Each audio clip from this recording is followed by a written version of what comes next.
XLM and XRP share a common enemy with the SEC. The SEC has formally gone after XRP in their lawsuit, and informally going after XLM as a security has been revealed by Grayscale in their recent trust filing. We're going to talk about the differences between the two and what implications lie ahead. We also have some Michael Saylor stuff. Yep, he did a little bit of naughty in Washington, D.C., and we're going to talk about it. So let's leave this screen and go into this one. XRP right now just under 33 cents, up 0.1%, and XLM 10.4 cents, up 1.9%. Across the market, a pretty good showing of green. Ethereum up 1%, 1571. Bitcoin up almost 1% at 20,181. But we're going to talk about Michael Saylor first and the shame thing he did. Oh my gosh. DC Attorney General sues Michael Saylor and MicroStrategy for tax evasion. Ooh, I love this. If you enjoy all the benefits of living in our great city while refusing to pay your fair share in taxes, we will hold you accountable, said DC Attorney General Karl Racine. I love Washington, D.C., one of my favorite cities in the world. I visit anywhere from 5 to 8 times a year. Love that place. But let's learn more. In Wednesday Twitter thread, Racine announced a lawsuit against MicroStrategy and Michael Saylor, claiming that he never paid any DC income taxes and the company conspired to assist him in evading paying for these taxes. According to the Attorney General's office, Saylor owes more than $25 million in taxes for income during his time as a DC resident, but guess what? He hasn't paid a dime. With this lawsuit, we're putting residents' employers on notice that if you enjoy the benefits of DC, guess what? We are gonna tax that ass. I got the tweet up on the screen from the AG, and as always, any article you see in this video will be linked in the description below. New today, we're suing Michael Saylor, a billionaire tech executive who has lived in the district for more than a decade but never paid any DC income tax for tax fraud. There you go, public flame on, Cartman. But now we're going to switch gears. We're going to start talking about XLM and XRP with the SEC. All right, the SEC provides more regulatory clarity, and not the clarity that we would like. No, we got Zcash, Horizon, and Stellar might be securities according to new regulatory filings. This all has to do with the Grayscale trust. Grayscale filed it. SEC said, hey, we've got concerns about these three here, that's Zcash, Horizon, and Stellar. Can you kind of give us some more information? And now Grayscale is coming out saying, hey, I think Horizon, yeah, we see what you're talking about with securities.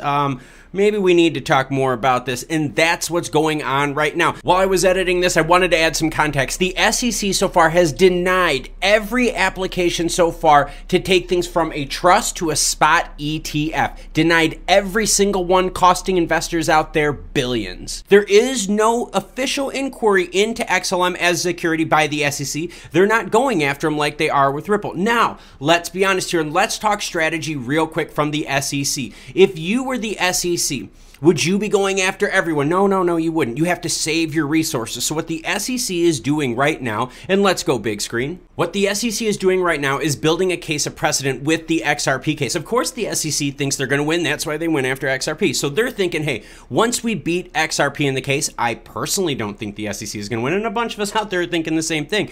But the SEC does. So the SEC goes, hey, we're going to beat XRP. Then we're going to use that case precedent and we're going to apply it to everyone else out there. Now, in the eyes of the SEC and a lot of investors out there, XRP and XLM are super similar, right? Payment methods, circulating supply metrics, right? Most of it's held internally, right? There's some things there that have some similarities. And again, when we look at 30,000 feet looking down, yes, they definitely do have similarities.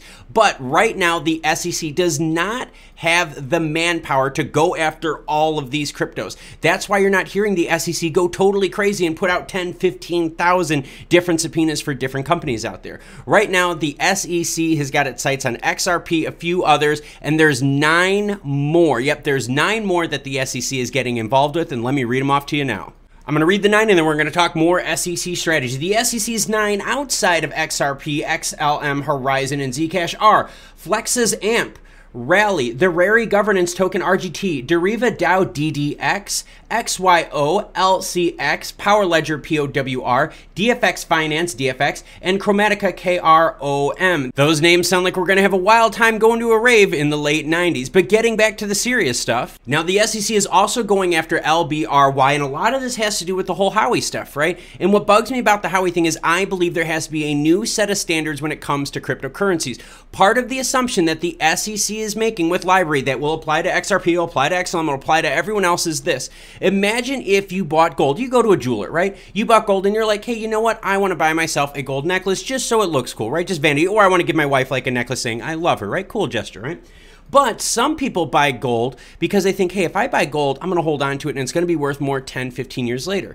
So now just because a portion of people out there go to a jeweler to buy gold, not for jewelry, but for speculative reasons, should gold now be considered a security? No, of course not. Should I have to register my necklace as a security with the SEC? No, and hell no, it ain't going to happen. And that's what the SEC is trying to do with the LBRY case, which they then hope to apply to all the other ones. And that's what I mean about precedent. The precedent that the SEC wants to set with XRP, they then want to use that to apply it to all the other cryptos out there that fall in line with that. And XLM would be one of them that would fall in line with that. The SEC's overreach has been crazy. Now, getting to the strategy part of it, this case with XRP is going to take some time. Honestly, if they don't settle this year, we're not looking until 2023. There is no way through natural resolution that the case with XRP is going to be done in 2022, which means the rest of us out there are going to have to wait to see what happens with the case, and that's why the XRP SEC case is so pivotal. So no, there is no formal inquiry from the SEC into Stellar Lumens XLM.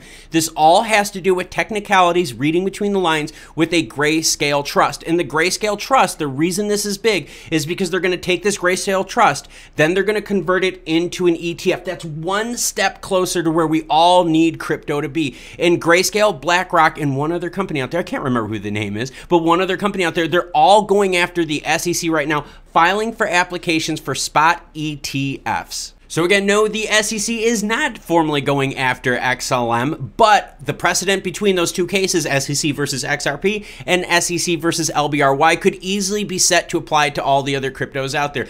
As news breaks, I will be sure to share it with you, so make sure you hit the subscribe button, make sure you hit the like button if you like this kind of content, and you know what, if you want to help the channel out even more and learn something and have some fun along the way, check out this cool video right here. Thank you everyone for watching and have a great rest of your day.